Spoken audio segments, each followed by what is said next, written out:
Imagine stepping into a realm where every fear, every doubt, and every hidden emotion rises to the surface. A journey that breaks you down, only to build you back up piece by piece. This is my story of facing the unknown, battling my deepest shadows, and emerging reborn after a life-changing ayahuasca retreat. From intense purges to moments of pure connection, join me as I take you inside an experience that forever changed how I see the world and myself. I embarked on a life-changing spiritual journey on the weekend of April 28th, 2023. One that is and will be permanently ingrained in my mind. I've always felt a bit different than the average person, a deep thinker and a truth seeker. I have a deep connection to myself and my inner voice. One might call this their higher self. My life has been a literal hero's journey, facing many trials and tribulations and transforming darkness into light. Get ready to hear about my life-changing ayahuasca retreat and how I feel like I met God, healed some of my traumas, and gained enlightenment. Tune in with an open mind. Seek and you shall find. Upon arriving at the retreat, I was greeted by warm and welcoming staff. A man greeted me at the entrance of the home who was wearing a black t-shirt that said Ayahuasca saves lives, and I could feel the love and positivity radiating from his being. I immediately knew I was at the right place. I could feel a sense of familiarity with him and the other staff members. It was like I knew them already or had met them before. The atmosphere was peaceful, almost sacred, setting the tone for what was to come. We were on a ranch in Cherry Valley, California, with a front house and a barn in the backyard with a lot of open land. I proceeded to the check-in area. I was a bit nervous because I came alone and was embarking on this experience alone. I was about to meet and spend time with a bunch of strangers for a whole weekend, with nothing to cling to or lean on. Not a friend, not an alcoholic beverage, nothing. Just me and my authentic self. There was a pretty girl who checked me in at the entrance, and I really felt like I knew her before. She asked me for my name to check me in, and when I told her, she chuckled and had a look of awe on her face, and she told me, that's interesting. I know another Daniel Martinez too. I proceeded on to meet some of the others. Introductory exchanges were being made, and there was a sense of excitement in the air. I was a bit early, and people were still arriving. I remember having this feeling that took me back to being a child in school. That nervous feeling of the first day of school or being the new kid at school, where you don't know where to go or where to sit or what to do with your hands. I immediately recognized some of my childhood fears rising to the surface, things that I needed to heal. It was a sense of worry about being judged for being lonesome, a feeling I recalled often as a kid in school. As I grew older, I learned to silence those thoughts and feelings. As a kid, we care so much about fitting in, being cool, and being accepted with a fear of judgment. As I've grown older, I have found strength in my solitude. In my experience, I've learned that groupthink is very real, and part of my rebellious self loves to go against the crowd. But these people were different. I found true connection here. People who saw things the way that I did. They were into spirituality. They were real and authentic. People who cared about others and were there to explore themselves and heal their shadows. I put my bag down and let my intuition guide me on where to sit inside the barn. The yoga mat I decided to sit on would be my place for the weekend. This once again gave me a feeling of being back in school, where the desk you chose would be the fate of the school year ahead. You would want to be strategic about where you sat. That way you sat next to a girl you liked or next to someone cool, so you could rank up your popularity for the school year. I let my intuition guide me, and I sat where it felt right to sit. There was nobody next to me, so I would let fate decide who would be my neighbors for the weekend. They took our phones at the entrance, so I sat there quietly and thought to journal or read a book. As I sat there, I smiled at people who walked in and gave the occasional handshake and introduction to those who were open to it. A lady sat next to me on my right. It was funny because she reminded me of my mom, a skinny and more hippie version of my mom. She wore a Hawaiian shirt and she was very friendly. She told me it was also her first time and that she lost her husband recently and was feeling quite alone lately, so wanted to explore this experience to see about healing herself from the traumas of her life. Another man came and sat next to me on my left. His name was Dan. He was a white man in his 40s with a beard, and he also said it was his first time and he was here to explore himself. He was a nice man, so it was interesting that the people surrounding me, one reminded me of my mom and the other shared the same name as me. I now felt connected and protected. The retreat was beginning and the barn filled over time. Everyone seemed so nice. A lot of them were quite educated and of various backgrounds. I was now surrounded by people and the journey was ready to begin. There was an excitement in the air. Everyone was connecting and talking and were ready to embark on the journey. Things started with a man who was researching ayahuasca. He was compiling surveys before and after the experience to compile evidence on behalf of the organization to present all of the data, much of which was positive, in an effort to push its legality within the United States government. We were doing things underground because DMT, one of the compounds in the medicine, is not legal in the United States as it is recognized as a Schedule I drug. I find it funny that the same compound that is active in our own bodies as well as many plants, which is also responsible for our dream state and is released when we die, is considered illegal. So are humans illegal? By that logic, plants and humans should be illegal, but nonetheless, the night proceeded with an intense breathwork session. It made me realize how I live my life with such a shallow breath. At the end of it, my entire body was vibrating. It was so intense that I had to take it easy on those last breaths. The thought that came to my mind was my understanding of how Nikola Tesla always said, if you want to understand the secrets of the universe, think in terms of energy, frequency, and vibration. After the breath work, another man introduced himself and the guidelines for the weekend ahead. His name was Brian, and he was a Christian man who was also very kind and was the shaman's right-hand man. Suspense filled the room as we were anticipating seeing the shaman. He still was nowhere to be found. It was like a celebrity who knew to show up fashionably late to inspire the feeling of mystery, wonder, and awe. While this may be partly true, from my understanding, he was actually probably meditating, connecting with the energies, assembling the ayahuasca brew, and doing prayers over it. Prayers for himself and prayers for the attendees, and overall just praying for a successful retreat outcome. He entered the barn and introduced himself, his background, and his guidelines and recommendations for the weekend ahead. The lights dimmed, the fire lit, and one by one we lined up to meet the shaman at the altar, where he would look you directly in the eyes and decide how much to pour into your cup. I was near the middle back of the line, too afraid to go first, but also eager to not be last. One by one they went up, and as I approached the altar, I locked eyes with the shaman as I felt him stare directly into my soul.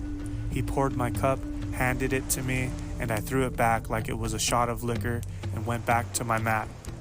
I sat there and waited for the effects and was skeptical if anything would happen. I sat there and tried to maintain a positive energy. I stared at the fire and watched how the others began to react to the potion. A silence took over the room, followed by the first sounds of the harmonica and chacruna leaves played by the shaman. Then came the Congo drums and guitar, played by the indigenous band. The music seemed to be a gateway, orchestrating the experience, because as the music played, the effects began to take effect throughout the room. The first woman started to cry as she was processing the pain of her life. Not long after that, the lady across from her started to throw up profusely. It started to become real, and as I sat there staring at the darkness, I patiently awaited my turn to purge as I felt the warmth of the brew being digested and moving throughout my insides, loosening up stuck energy, healing me from within and working its magic. I stared into the fire and watched the darkness enter the room, where many people in the barn began to have many purging experiences. Some sat there in peace, waiting their turn, and didn't have much of an effect, but most people were crying, screaming, laughing, or vomiting. I sat there in the darkness and felt amazed because I was looking face to face with the truth. As people went through their pain, I sat there peacefully and tried my best to send loving thoughts throughout the room to each person. People's real emotions were being displayed. Today's modern society is an illusion where people are afraid to express their true thoughts, feelings, and intentions. It was a breath of fresh air to see the truth come to the surface. I sat there in amazement when I felt a sense of nausea come over me. I threw up into my bucket and thought, oh, that was just the ayahuasca. My body is just rejecting it. As I thought that, I began to throw up some more and stared into my bucket and saw clumps of what I would describe as stuck or negative energy being released into the bucket. I began to throw up for a few minutes and much more began to come out.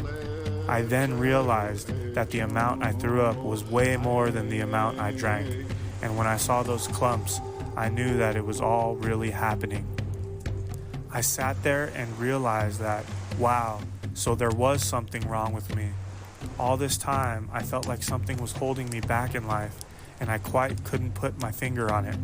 This was my proof that I was right, and I wasn't overreacting. This was proof that there was a darkness inside of me that needed to be healed, and here I was following the path and healing it.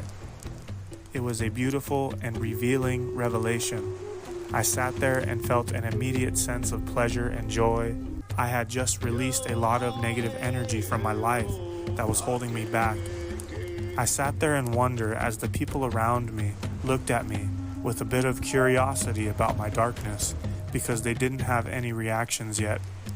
I sat there with a sense of release and relief while a subtle, warm, gentle, and loving sensation washed over me. My reality was the same, but there was a subtle glow around the room, a bluish-greenish glow. Wherever I looked, it was like a subtle light show around the room.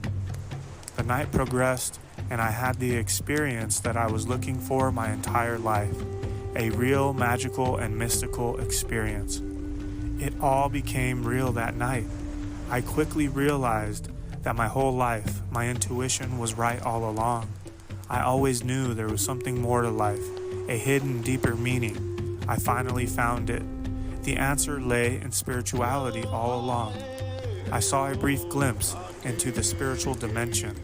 It's always there, but something about psychedelics unlocks our ability to see it.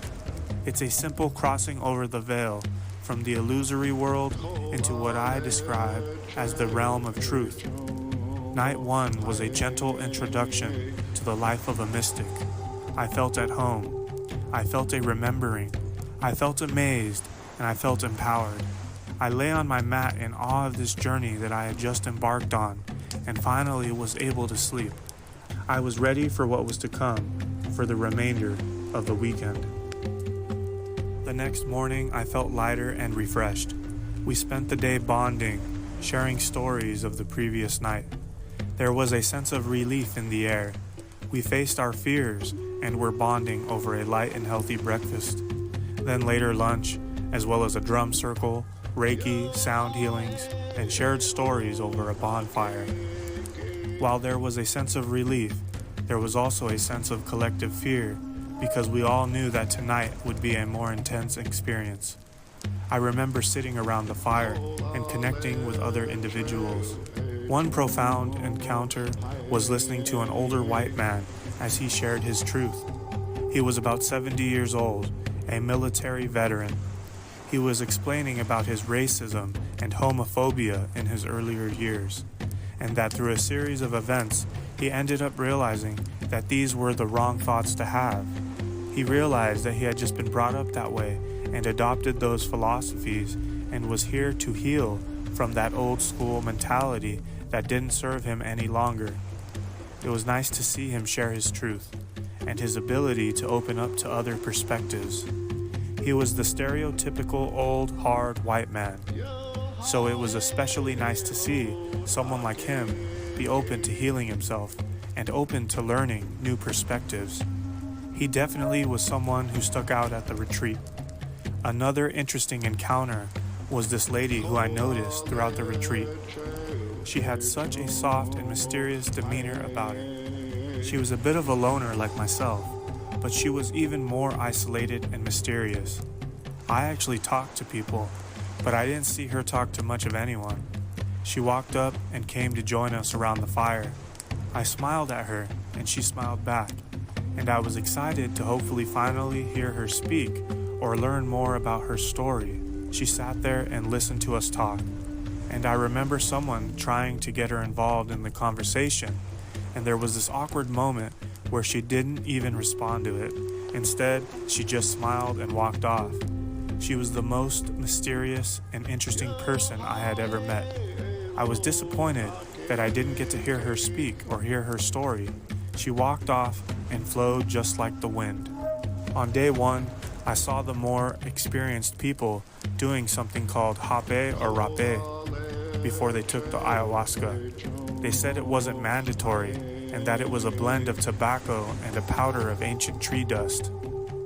They blow it up your nose and it is supposed to decalcify your pineal gland or open up your third eye chakra. They gave another opportunity on day 2 before the ceremony for those who were interested. I saw people eager and excited to do it, and others mentioned how painful the experience is.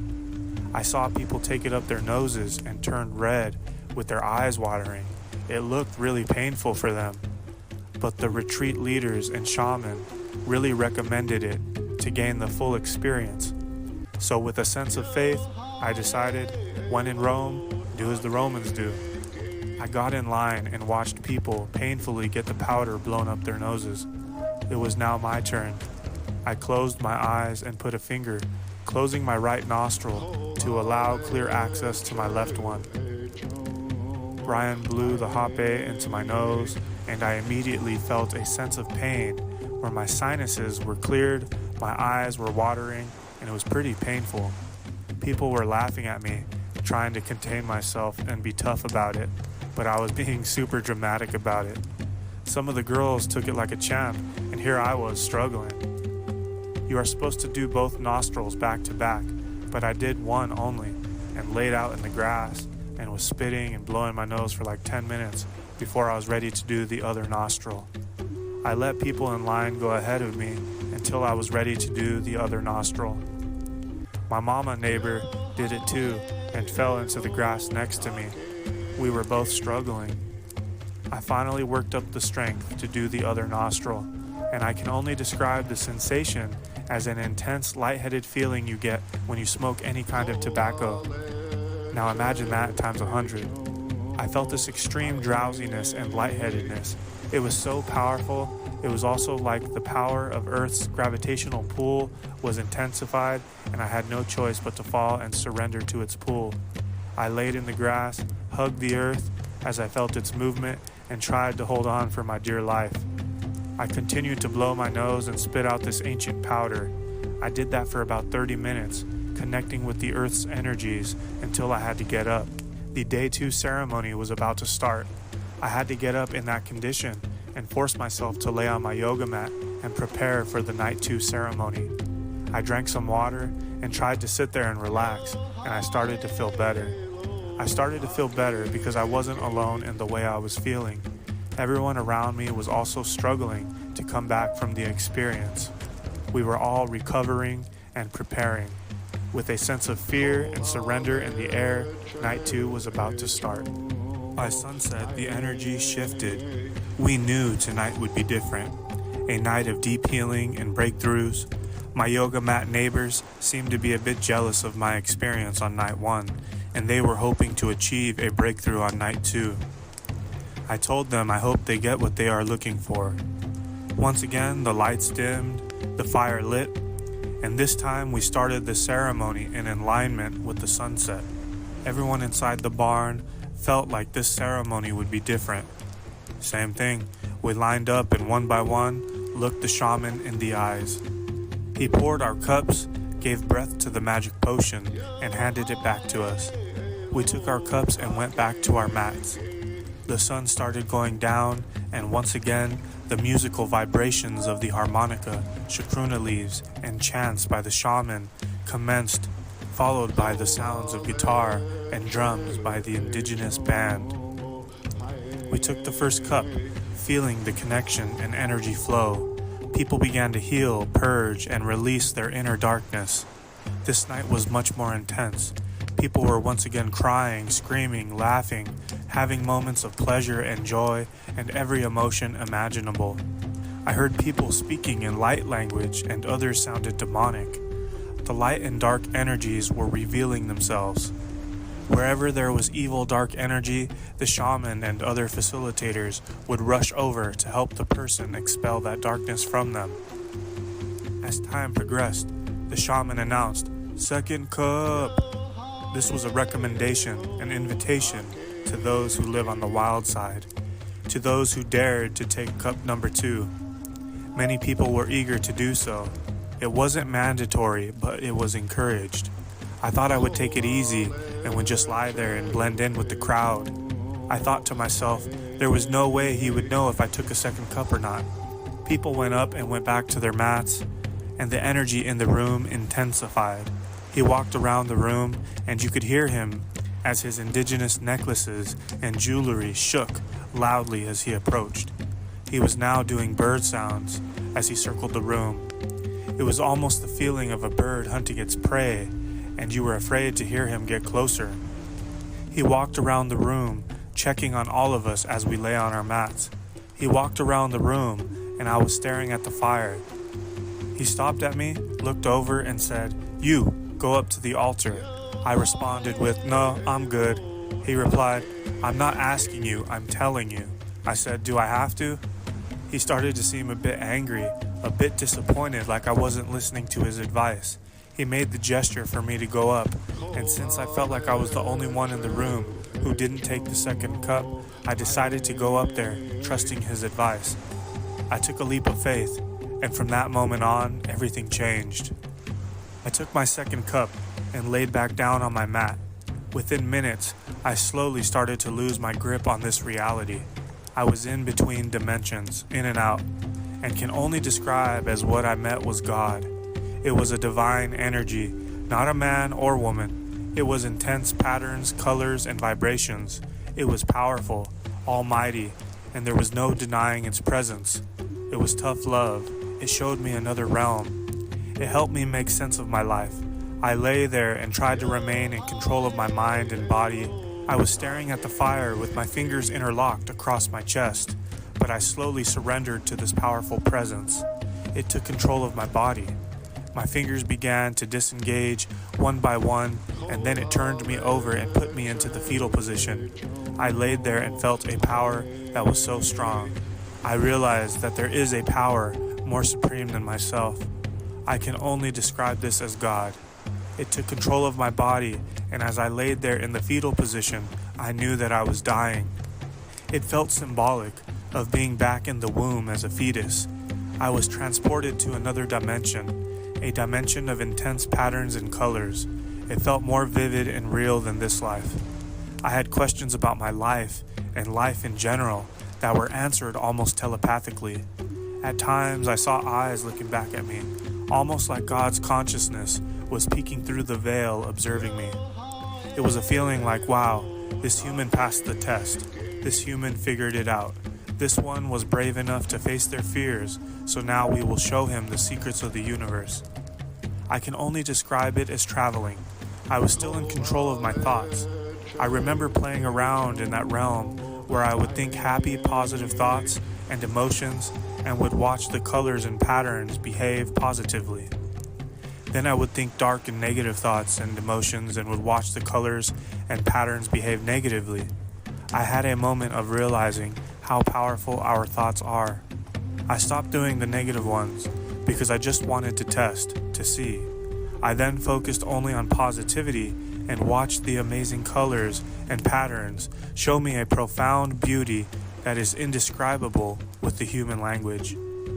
As this experience intensified, I seriously thought I was dying and had no choice but to surrender to it. I was then transported to complete darkness, pitch black, no visuals, no sounds, no smell, nothing. I lost all my senses, but my thoughts were still there. I was there for a while and was pleading to come back. It was in that darkness that I now know to be referred to as the void. It was there where I was pleading to come back. It was there that I realized how life is such a gift. It was there where I realized that I need to appreciate life, all of life, the good and the bad. It was there that I realized I needed to forgive my parents, that I needed to forgive anyone who has wronged me. It was there that I realized to appreciate the small things. It was there that I realized that the human life is such a blessing. We get so caught up in the routine of life that we forget about the mystery that this life is. There's no denying that there's a lot of pain and suffering on this planet. But some of the things it told me telepathically in that void was, you're here for a reason. Now go back and live your mission and share your love, light, and newfound wisdom with the others. I then saw a light in the void, and my senses slowly started to come back. It felt like I was being reborn. I was once again in and out of this reality and the spirit realm. I wasn't sure if I would ever come back. I thought I had made a big mistake.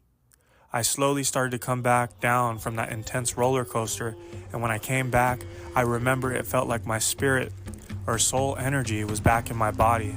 As I came back to my body, I felt an intense energy in that barn where the metallic sides of the barn were rumbling almost like thunder. All those negative cries and screams around the room started to sound like sounds of happiness, laughter, happy cries, words of amazement. I remember coming back into my body at the same time as the guy next to me. We both were shouting words of happiness and amazement. We were laughing. It also felt cold, like we traveled through space, and all that was back in that room was the breath. It was a bit cold, so you could see your breath showing a faint sign of condensation in front of you. And I just remember that first breath back was so cool and refreshing. I remember coming back and laughing and saying something out loud like, "We get it now, we get it." People around me were laughing when I said that because we all just learned so much on our journeys, and those were the simplest words to utter but meant so much. As we all came back, there was a sense of joy in the room, a sense of knowing that we were brand new, a sense of enlightenment, a sense of wonder, amazement, and awe. People started singing and dancing along to the music that had been playing. The songs switched into more songs of happiness. I remember one of the songs chanting Wakomaya, which means happiness and joy. Wakomaya is a traditional song of the Yawanawa tribe in Brazil. This song calls to the force of happiness. This night went from happy to dark, back and forth. There was a time there when the music stopped and people were lying down, internalizing all of this new wisdom and were reflecting on their pain and traumas. Some people were still crying, and there was a sadness that filled the room. This room was filled with spiritual soldiers who came to battle to face their fears and heal their traumas so they could live a new life and show others how to do the same. But with this responsibility still comes so much confusion.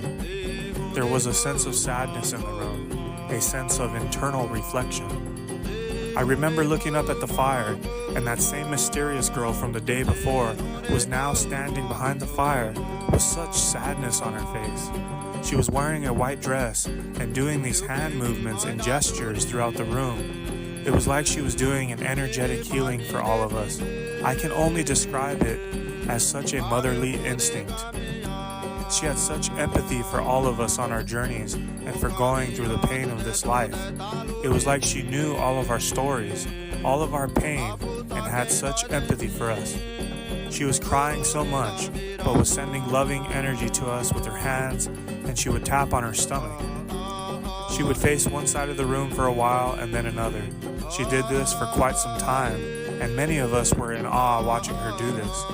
I remember watching this take place and then looking over at a couple of women next to me who were also looking toward that fire and were witnessing the same thing. One girl was like, "Do you see that too?" I just nodded my head. It was so strange. It was almost angelic-like. It was so otherworldly. I still don't know how to describe what that was that happened. My best guess is that the ayahuasca plant spirit, which they referred to as Madre or Mother Ayahuasca, somehow channeled through her and was healing the room with her compassion and empathy. It was seriously otherworldly. After night 2, there was a sense of relief, healing, and excitement in the air. We felt thankful and blessed, and the staff told us how proud they were of us and that we just needed to get through one more ceremony. I was so done by day 3, I just wanted to go home already. I really didn't want to go through that all over again. They let people leave if they were really insistent on it, but they also really recommended staying for the whole weekend. They emphasized the importance of the 3rd ceremony, as this one was like wrapping a bow on the healing. The shaman led us into one last day ceremony. He recommended that we take our cups and lay in the grass, connecting with nature. I took my cup but didn't know how serious they were about laying down in the grass. I decided to take a plastic white lawn chair and go sit out in the grass. I was under the impression that all the hard work was done last night on night 2. I thought I would take it easy. I was the only one who resisted sitting stubbornly in a chair while literally everyone else was lying down in the grass. But soon, the effects began to hit, pulling me in and out of the spiritual realm. As I sat in the chair, I was dry heaving intensely. One of my dry heaves was so loud it was embarrassing. I noticed Brian, one of the staff, who noticed my struggle. We locked eyes in that embarrassing moment, and he started to laugh about it. It was as if we both began to melt into the spiritual realm, connected in that brief, strange moment. Once again, I was in and out of the spiritual dimension. I remember the shaman appearing, walking out of the barn, singing icaros and bird songs. His presence shifted the energy. He was in the barn, minding his business, but it was like he knew that there was a stubborn soul outside, struggling to surrender to nature. It was like he knew I needed to let go. He was walking around, and when he encircled me, suddenly I felt his energy. I immediately fell from out of the chair and finally started to lay on the ground, connecting with the earth. He didn't touch me or anything, but his presence was so powerful that as he walked around me, I had no choice but to surrender to the earth and fell out of the chair. For the rest of the ceremony, I lay in the grass, feeling connected to the earth and the universe. I was in and out of the spirit realm, but I'll never forget when I opened my eyes for a final time to a fresh perspective, reborn, grateful for life's simplest treasures. I'll never forget opening my eyes and looking up from below to the canopy of the trees and having such love and reverence for the trees, the birds chirping and flying around, the sky, the sun, the wind, humanity, this experience, and just for life in general. I felt reborn. It made me consider the true meaning of being reborn, as you often hear about in different religions. During the experience, I had profound downloads and revelations. I saw a man struggle for hours to let go and surrender. His body was trembling. He was so scared. He couldn't figure out how to surrender. The facilitators had to try to comfort him. He was restless and couldn't stay still. I overheard him earlier that day talking about how he is going through a difficult divorce. He struggled to talk about how his wife doesn't love him anymore, and there is nothing he can do about it. I felt for the man because I could tell he was a good man, but when a woman makes up her mind about it, there is nothing you can do. He was a Middle Eastern man in his early 50s. He was struggling in life because he was fighting to keep his family together, but there was nothing he could do about it. It makes me realize that just as he was struggling to let go to the outcome of his new family dynamic, he was also struggling to let go in this ayahuasca experience. Sometimes, letting go is the best thing you can do in life. No matter how hard you want to try to hold on, sometimes holding on causes more pain and suffering than letting go. I also noticed another Chinese girl who was probably around my age and was rather quiet throughout the weekend. On that third day, when we were all having intense moments of connection and revelation, I heard her crying and screaming uncontrollably. I looked over in her direction and saw her really going through it. She was rolling around on the ground, crying, kicking, and screaming. As the saying goes, there was an elephant in the room. We were outside, but there was this intense phenomenon going on right in front of us. I think many of us probably wanted to help her, but we all were going through our own healing and experiences. So I remember it kind of teaching me that no matter what is going on around you, you can always come back to your own inner stillness and peace. I also had another revelation of how sometimes you want to help others, but sometimes it's best to let them help themselves. The hard truth of this life is that your life is your responsibility. Your pain and suffering is your responsibility, no one else's. It also reminds me of the quote, "If you don't heal what hurt you, you'll bleed on those who didn't cut you." I saw the retreat facilitators try to help her, but nothing much could be done. She had to process the pain of her life and learn to pick herself up off the ground, and over time she gradually healed it and came back to normal. There was another nice girl around my age who I spoke with a couple of times over the weekend. She was of African descent. She was cute and a kind soul. I could sense perhaps some sexual trauma from her life. And on day 3 of the retreat, after the Chinese girl overcame her experience, another crazy experience was just about to take place. As I sat there trying to maintain my sense of stillness and peace, I saw her stand up and start to lose her grip on reality. She started standing up and was saying things like, "It's too much, make it stop," as she started to undo her hair and started to undress. I watched her get naked in front of everyone outside as she struggled to maintain and process her experience. The facilitators immediately grabbed her and put some blankets around her. She was strong and was fighting the experience. It took about 3 of them to hold her down and comfort her as she processed the experience. One thing I thought about was perhaps a concept of generational trauma, where traumas can be passed down through our genes as a genetic imprint or memory. There is no denying that those of the African lineage have endured intense hardships throughout time from those of different cultures. It made me have such an emotional and compassionate feeling toward her that I once again couldn't do anything to help her other than send her positive vibes telepathically and pray for her healing and recovery. As all of this was going on, there was a quiet white man in his late 30s who I saw throughout the retreat but never had the chance to connect with. For some reason, he and some of his companions moved during the ceremony from where they were sitting previously and ended up moving towards me, almost sitting with me, almost like they were drawn to my still, peaceful, and positive energy.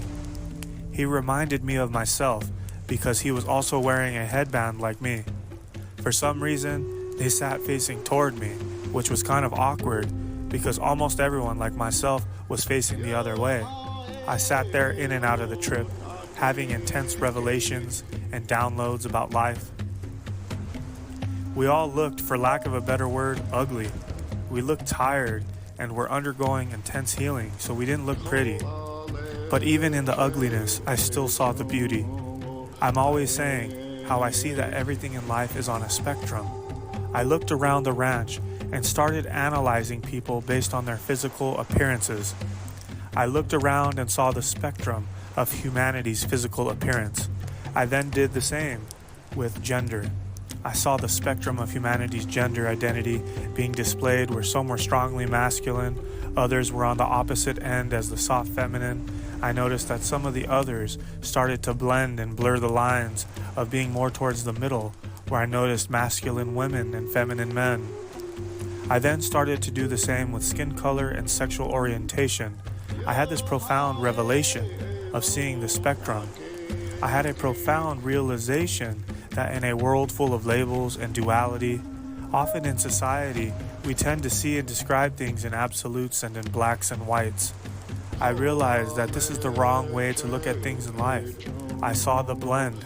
I saw the spectrum. I saw the gray area. Anyway, in that experience, as I was coming out of it, the man who was facing directly at me walked into the barn and walked all the way back and just silently handed me a cup of water. He didn't say a word to me, but he exuded such love. It was almost like he just felt called to do an act of kindness to me. I was still coming out of the experience and could only utter 2 words. I simply said thank you. He didn't have a response other than a smile. I still don't know why he did that or what kind of revelations he was having. Maybe he could sense my positive energy, or maybe he heard my loud and embarrassing dry heave earlier. Nevertheless, it was an act of kindness that made me realize how all of life is connected, that we are all on this journey of life, and that we need to help each other out. In the Western world, we live in a world of competition, a world of capitalism, where the cause is the pursuit of material objects is the goal. And in that pursuit, the effect tends to have a negative influence on others in society. Look at homelessness, for example.